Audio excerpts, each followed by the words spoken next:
Alright, this is what you were asking about. This is what I was telling you about. Jacks in the grand. These.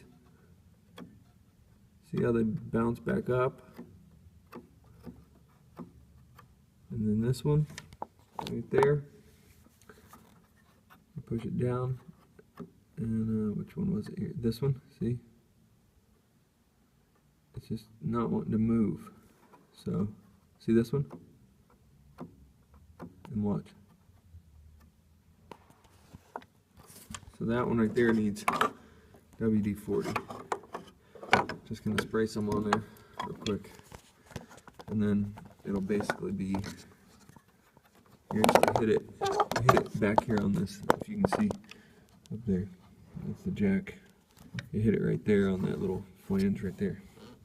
So you would just stick your WD-40 right in there and soak that flange right there, soak that little center pin. Okay, that's what makes this go. Alright, that's what makes the key play once and then it doesn't want to play again. So you can see it's not really tripping. This plays every maybe 10 times if you let it sit there.